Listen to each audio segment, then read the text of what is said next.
Shalom. Kita ada di minggu yang keempat, merenungkan kesengsaraan Tuhan Yesus Kristus untuk menebus dosa, menggantikan kita supaya kita selamat. Saudaraku, hari ini kita belajar dari seorang hamba Tuhan yang menderita. Tema yang diangkat itu adalah tentang belajarlah dari penderitaan untuk menghadirkan transformasi, perubahan, sebuah keadaan yang lebih baik dari keadaan sebelumnya yang kita nikmati. Saudaraku, hari ini kita belajar dari si hamba Tuhan yang menderita. Kalau kita bicara tentang hamba Tuhan, biasanya sebutan hamba Tuhan ini kita kenakan kepada orang-orang yang istilahnya berurusan dengan Alkitab, berurusan dengan doa, dan seterusnya. Saya ingat waktu saya masih kuliah, ada sebuah keadaan di mana saya sedikit terjepit dengan kendala, lalu waktu banyak terbuang karena kendala itu, dan bahkan juga tidak banyak membantu saya untuk bisa menyelesaikan skripsi saya dengan waktu yang agak lebih cepat. Saya berupaya, saya mencoba untuk secepatnya saya bisa selesaikan saya punya tulisan. Tapi karena kendala itu, maka saya sedikit bata putar. Pada akhirnya saya punya teman bilang di saya begini, mari kita berdoa di hamba Tuhan sang. Karena itu hamba Tuhan bagus, dia dapat karunia dari Tuhan. Dia bisa berdoa dan dia bisa lihat apa yang terjadi sebenarnya, apa yang menjadi sumber masalah sehingga kendala ini menghambat penulisan skripsi itu. Lalu itu hamba Tuhan juga bisa kasih jalan keluar karena penglihatan yang ia peroleh itu. Saudaraku, bukankah hal ini juga yang biasa kita lakukan dalam hidup?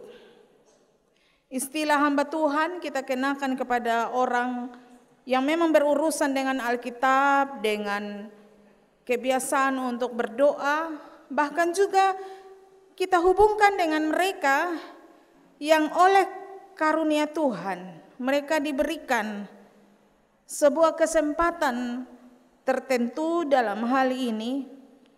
Mereka diberikan juga kemampuan untuk memperoleh penglihatan supranatural, melihat tentang masa depan atau bahkan masa lalu, masa sekarang pula. Dan lalu kita kenakan juga sebutan ini untuk orang-orang yang bisa menyembuhkan sakit.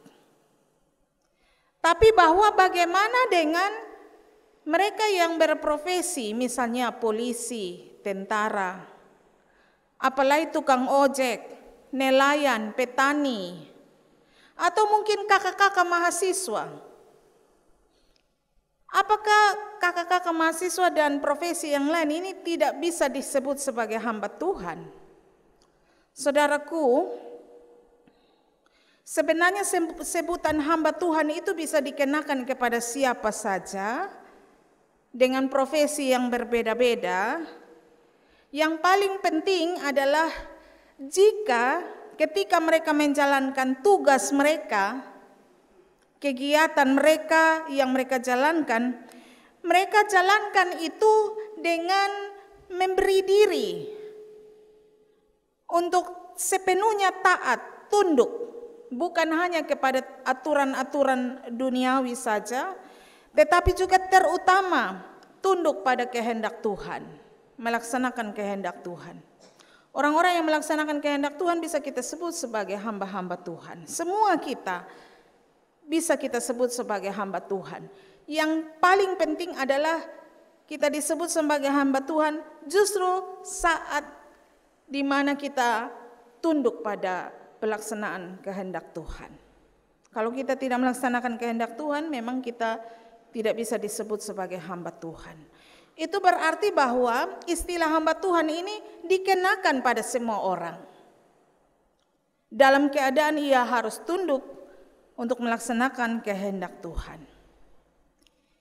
Menurut Yesaya, bahkan menurut Yesaya, hamba Tuhan itu, istilah hamba Tuhan itu sebenarnya bukan hanya terbatas pada sebuah profesi yang dia miliki.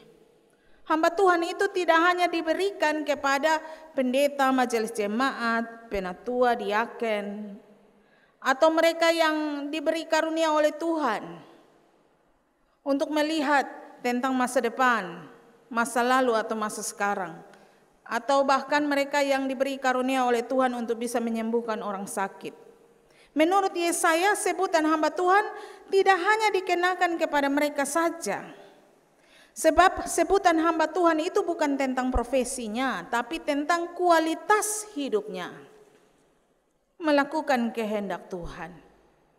Dan karena ia melakukan kehendak Tuhan, di mana saja ia berada, ia memberi sukacita, ia memberi kelepasan. Sebaliknya, kalau orang di mana-mana dia suka bikin suasana memanas, dia menjadi seorang yang provokasi sana sini untuk berkelahi, berdebat, lalu mengalami perpecahan, perdebatan yang menuju kepada perpecahan, maka seorang itu tidak bisa disebut sebagai hamba Tuhan. Dan dalam perjanjian baru, sebutan hamba Tuhan ini dikenakan kepada Yesus. Sebab apa? Dalam Injil Lukas 4 ayat 18-19, Tuhan sendiri berbicara tentang dirinya yang adalah hamba Tuhan. Roh Tuhan ada padaku, dan karena roh Tuhan itu, maka pekerjaan Yesus itu adalah pekerjaan yang memberi sukacita dan kelepasan, menolong orang-orang miskin, mengobati orang-orang sakit, dan memberi pemulihan bagi semua yang merindukan kehidupan yang baik. Sebutan hamba Tuhan ini dikenakan kepada Yesus karena pengosongan diri yang telah Yesus lakukan. Ia mau menjadi seorang manusia dan bahkan memberi dirinya ibarat seperti seorang yang begitu amat sangat tak berdaya, memberi dirinya untuk dihina, diolok, dan menerima berbagai bentuk siksaan untuk menggantikan manusia menerima hukuman atas dosa penyaliban itu. Dan bahkan ia mengatupkan mulutnya, menutup rapat-rapat mulutnya dan tidak banyak bersuara untuk membela dirinya sendiri, untuk menerima hukuman atas dosa itu karena dosa, supaya banyak orang diselamatkan. Jadi gambaran pengorbanan Yesus, kerelaan Yesus untuk menikmati penderitaan ini, inilah yang kemudian menyebabkan kepada Yesus disebutkan pula bahwa ia adalah seorang hamba Tuhan. Sebutan hamba Tuhan ini juga dikenakan kepada Yesus sebagai seorang yang karena pengorbanannya memberi sukacita bagi kehidupan dunia dan memberi kelepasan bagi isi dunia ini.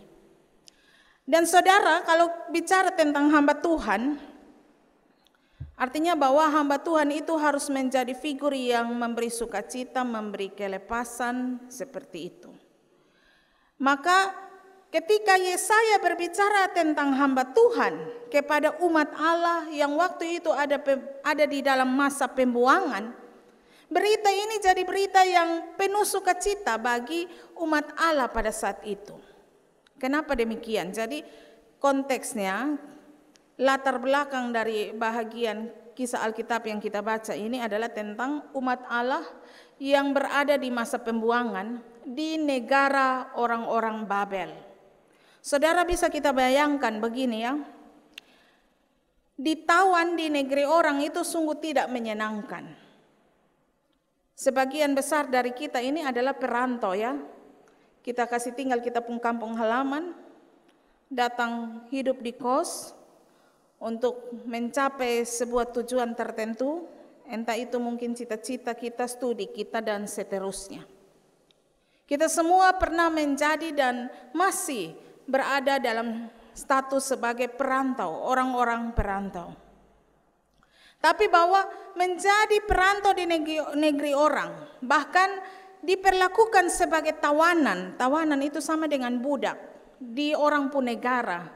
Bukankah itu sebuah keadaan yang sangat tidak menyenangkan bagi umat Allah waktu itu seperti itu?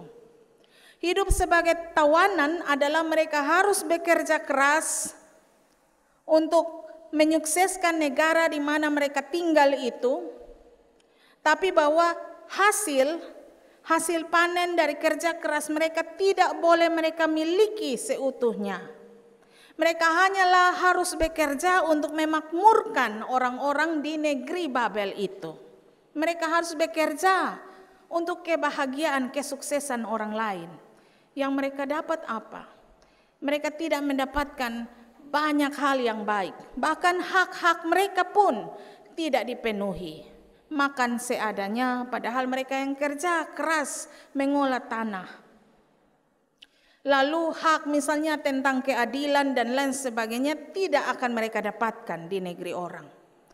Karena itu, hal ini membuat kemudian umat Allah merenungi diri mereka.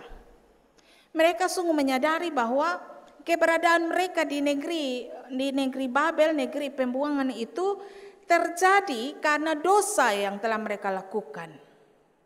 Suatu saat ketika mereka harus berhadapan dengan bangsa yang menjajah mereka, Tuhan telah berfirman kepada umat Allah untuk jangan meminta pertolongan pada bangsa-bangsa terutama yang tidak mengenal Allah. Tapi umat Allah melakukan yang sebaliknya. Mereka meminta pertolongan dari bangsa-bangsa yang tidak mengenal Allah, akibatnya justru mereka kalah dan lalu mereka diangkut di bawah hidup sebagai orang-orang yang ditawan di negeri Babel. Dan karena kekerasan hati mereka, karena tidak mengindahkan kehendak Tuhan inilah yang lalu mereka sadari dan menjadi penyebab di mana mereka ada di negeri pembuangan itu. Dan sebagai orang-orang yang menyadari karena kesalahan dan dia pendosa, dia hidup menderita, umat Allah tidak banyak berharap. Bagi mereka Allah itu sudah membelakangi mereka. Allah tidak lagi mengasihi mereka karena Allah sedang menghukum mereka. Sebab itu umat Allah yang ada di negeri pembuangan waktu itu sungguh sangat tidak pernah membayangkan akan ada orang-orang yang diutus oleh Allah untuk menyelamatkan mereka. Mereka yang mereka pikirkan adalah mereka akan mati di negeri orang. Dan keturunan mereka akan hilang lenyap di negeri orang, di tempat di mana mereka ditawan waktu itu. Jadi bisa kita bayangkan saudaraku, di negeri pembuangan berlaku sebagai tawanan lagi, sebagai budak dari negeri orang lagi. Lalu bahkan hidup dengan tiada harapan Bapak Mama. Kalau kita bicara tentang penderitaan ini, Bapak Mama saudara-saudara yang juga sering merasakan karena kotong bergumul dengan yang namanya penderitaan. Kerinduan besar untuk mencapai cita-cita. Bapak mama, saudara, kakak adik, kasih tinggal kampung halaman, tadi saya bilang datang di sini susah-susah juga makan kosong juga, yang penting bisa studi, bisa bayar pendidikan studi dengan baik. Studi-studi di tengah jalan tatoa dengan banyak hal. Menderita. Dan tidak jarang juga penderitaan itu menyebabkan harapan itu seolah-olah lenyap, seolah-olah tidak akan ada lagi. Bahkan juga mungkin kita pernah ada di saat dimana kita tidak pernah membayangkan bahwa kita pasti akan keluar dari ini penderitaan. Kita pikir ini terakhir kita pemasa mungkin. Mungkin cerita hidup kita hanya akan berhenti di saat ini. Saya yakin kita sekali lagi semua kita pernah ada dalam keadaan demikian. Saya pun pernah mengalami keadaan seperti itu. Ketika sakit kemarin, divonis dengan sakit berat, saya juga sempat punya pikiran seperti itu. Aduh Tuhan, ini jangan sampai semua stop ini. Ini saya pun cerita sampai di sini. Semua kita tentu juga pernah ada dalam keadaan demikian. Begitu juga dengan umat Allah di pembuangan. Dan karena itu ketika Yesaya menyampaikan tentang keberadaan si hamba Tuhan yang bersedia rela menderita, mengalami penderitaan untuk membebaskan umat Allah, berita ini menjadi berita yang membawa sukacita dan memberi pengharapan bagi umat yang mendengarkannya. Dengan secara mendetail Yesaya menggambarkan tentang si hamba Tuhan itu. Yesaya menggambarkan bahwa itu hamba Tuhan, ya kalau kotong lihat dia pemodel, son mirip-mirip lah seperti orang yang istilahnya memberi kita jaminan bahwa dia adalah orang yang begitu sangat perkasa. Dia datang mungkin dia tidak tergambar memiliki kuasa jabatan yang besar, pengaruh yang besar. Dia kelihatannya orang biasa-biasa saja. Tapi terhadap orang yang kelihatannya biasa-biasa saja, justru dia mau memberi dirinya untuk menanggung derita, untuk menolong kita sekalian agar kita memiliki pengharapan kembali. Berita ini memberi pengharapan kepada umat Allah untuk memahami bahwa yang pertama, keadaan mereka di pembuangan itu bukan merupakan keadaan yang terakhir yang harus mereka alami. Hidup mereka tidaklah akan berakhir di pembuangan tersebut, di negeri di mana mereka dibuang. Pembuangan saat di mana mereka dibuang diizinkan oleh Allah untuk mereka terbuang, ditawan di negeri orang, sebenarnya menjadi saat di mana mereka belajar untuk menghidupkan pengharapan mereka kembali kepada Allah. Sebagai saat di mana mereka belajar melihat diri mereka sendiri tentang perilaku mereka di mana mereka selama ini di waktu lampau telah membuang hukum dan peraturan-peraturan yang dari Allah dan hanya memakai kekuatan hukum yang mereka buat dari pengetahuan dan kekuatan diri mereka sendiri saja. Bahkan hukum diri mereka sendiri mereka pakai sebagai aturan hidup mereka dan ibadah mereka kepada Tuhan. Dan karena itu mereka mengalami murka Allah. Mereka menderita karena meninggalkan kehendak Allah. Allah yang telah memimpin dan menolong keturunan-keturunan mereka, nenek moyang mereka sejak dari mereka menderita di Mesir. Mereka telah mengabaikan pimpinan Allah, pertolongan Allah itu.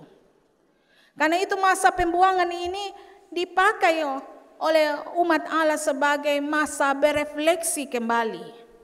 Memperhatikan perilaku mereka, lalu berbalik dari dosa mereka untuk memohon pertolongan dan bahkan bersandar kepada perintah yang dari Allah. Sebab berita pengharapan ini juga justru membawa lagi sebuah pengharapan yang jauh lebih besar kepada mereka. Bahwa hubungan mereka dengan Allah diperbaiki kembali dengan keberadaan si hamba Tuhan. Sebab karena dosa, manusia mengalami kehidupan yang terputus dengan Allah. Karena dosa, manusia hidup sebagai musuh Allah. Dan karena itu selamanya manusia tidak dapat berteman dengan Allah, apalagi hidup menjangkau tempat di mana Allah berada. Tapi karena keberadaan dan pengorbanan si hamba Tuhan, maka umat Allah mengalami pengharapan masa depan di mana umat Allah diampuni, lalu kembali dikasihi oleh Allah. Jadi dengan demikian saudara-saudaraku, maka perenungan ini menolong kemudian umat Allah waktu itu di negeri Babel untuk tetap kuat meski mereka menderita di negeri orang. Sebab bahwa hamba Tuhan, kabar tentang hamba Tuhan yang mereka dengar ini adalah hamba Tuhan yang memang mau berkorban untuk menyelamatkan mereka. Tapi pengorbanan yang dilakukan oleh hamba Tuhan untuk menyelamatkan mereka ini adalah dengan cara yang tidak biasa. Cara yang ditempuh oleh si hamba Tuhan itu adalah dengan memakai cara di mana hamba Tuhan itu harus menderita. Nah, ini yang jadi pertanyaan bagi kita. Kenapa hamba Tuhan itu harus menderita? Kenapa hidup itu harus menderita? Saudara-saudaraku yang terkasih dalam Tuhan kita Yesus Kristus. Jadi waktu itu, dalam situasi di saat itu, masyarakat memiliki konsep tentang Mesias yang begitu amat sangat keliru. Menurut mereka, gambaran Mesias itu adalah seperti seorang yang berkuda, naik kuda putih, dengan memegang dan bahkan dengan mengenakan segala alat perang pada tubuhnya. Ia diperlengkapi dengan segala alat perang, tapi alat-alat perang yang mewah dan mahal. Gambaran Mesias bagi mereka itu adalah bahwa ketika Mesias itu datang, dia langsung saja memusnahkan segala kejahatan. Dan karena itu di dunia ini tidak akan ada lagi yang namanya kejahatan, bencana, musibah, segala kesusahan tidak akan pernah ada. Dan terhadap gambaran ini maka kelompok-kelompok tertentu, orang-orang tertentu memakai kesempatan ini untuk menipu satu terhadap yang lain. Karena gambaran Mesias yang keliru ini, perbuatan Mesias yang mereka gambarkan ini kemudian mereka manfaatkan untuk menipu orang banyak. Mereka membuat berbagai-bagai ajaran yang menyesatkan banyak kehidupan orang-orang saat itu. Dan itulah sebabnya konsep tentang hamba Tuhan yang menderita ini disajikan kepada semua umat, agar pemahaman umat diubah, dibuka kembali, bahwa semua yang mau menikmati kebaikan dalam hidup tidak bisa tidak untuk menempuhnya, untuk melalui jalan penderitaan sebelum menikmati kemenangan itu, kebaikan, kebahagiaan dalam hidup. Sebab penderitaan itu adalah bahagian yang tidak terpisahkan dalam hidup manusia. Maka untuk mencapai sesuatu yang gilang gemilang harus dilakukan dengan cara menderita terlebih dahulu. Bukankah memang demikian kenyataannya, saudaraku? Tiap-tiap hari kita memang selalu diperhadapkan dengan berbagai-bagai pergumulan hidup. Tapi bahwa kita perlu akui juga, kita sering kali menikmati penderitaan karena pergumulan-pergumulan hidup. Bergumul saja sudah menderita, apalagi berhadapan untuk menyelesaikan. Penderitaan luar biasa sering kita alami. Bahkan tidak jarang, bukan hanya karena kesalahan kita sendiri saja kita menderita, tapi juga karena kesalahan orang lain kita sering kali menderita. Tapi saudara-saudaraku, untuk menikmati suasana kehidupan yang baik, memang mesti demikian. Kita mesti menikmati penderitaan, barulah kita menuai kemenangan atau sebuah kebaikan. Yesus sendiri telah menjadi contoh bahwa sebelum ia menikmati kemenangan dan mengaruniakan kemenangan itu menjadi milik kita sekalian, ia telah menempuh jalan penderitaan itu. Ia menderita bukan dengan cara yang mudah. Ia harus mempertaruhkan keberadaannya sendiri. Yesus itu juru selamat loh. Tapi ia bahkan rela memberi dirinya sungguh-sungguh seperti seorang yang tidak berdaya. Padahal kalau mau bilang, dia bangun perintah saja, ini semua manusia mati cuma-cuma, mati sia-sia. Tapi Yesus tidak melakukan itu. Ia hanya berdiam diri, lalu membiarkan dirinya untuk disiksa. Ia menderita dengan luar biasa, hingga kepada darah dari tubuhnya sendiri harus menetes, demi untuk menyelamatkan kita dalam hidup ini. Kita pun selama kita masih di dunia, kita sekalian akan menikmati yang namanya penderitaan. Tapi saudara, bahagian dari berita Nabi Yesaya ini mengingatkan kita sekalian untuk jangan pernah putus asa, jangan pernah menyerah terhadap penderitaan. Bagi kita, penderitaan itu sebenarnya bukan perkara baru ya. Itu perkara yang sudah biasa kita alami. Indonesia, negara kita ini disebut sebagai bukan negara anti krisis, tapi negara tahan krisis. Kita biasa menderita, banyak penderitaan. Yesaya mengingatkan kita sekalian, seperti yang Yesus lakukan, jangan putus asa, jangan menyerah. Ketika saudara menderita, ingatlah bahwa Tuhan pun pernah menderita. Untuk memperoleh sesuatu yang baik, tidak bisa kita alami, kita nikmati dengan cara yang instan. Kita mesti menderita untuk memperolehnya. Ketika saudara berhadapan dengan banyak masalah, tahan diri untuk tidak emosi saja itu sudah sebuah penderitaan ya. Karena kalau emosi yang tidak terkendali justru akan merusakkan suasana. Tahan emosi itu juga satu bentuk penderitaan, tapi penderitaan itu membawa kebaikan sebenarnya. Karena itu jangan pernah putus asa. Tetap kendalikan diri agar tidak memiliki emosi yang meluap-luap secara sembarangan.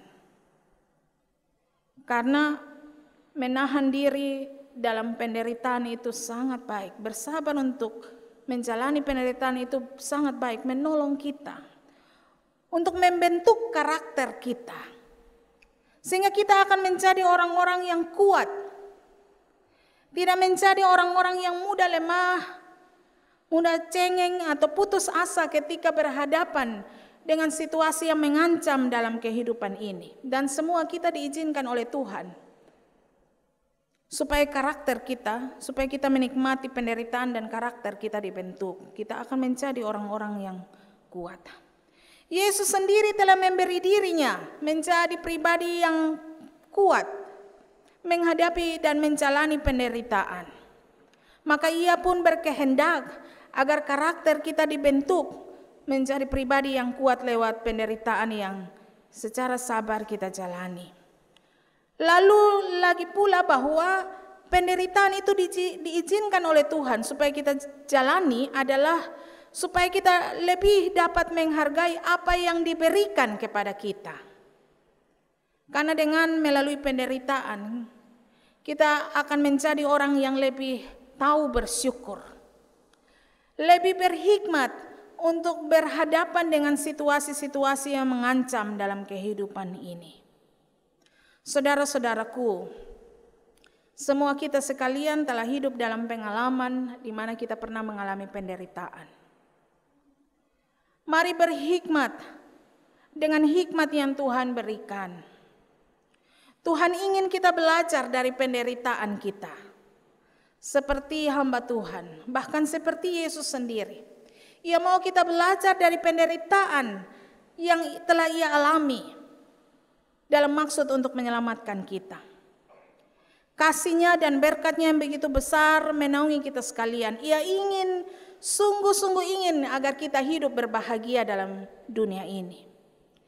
Karena itu mari belajar dari penderitaan.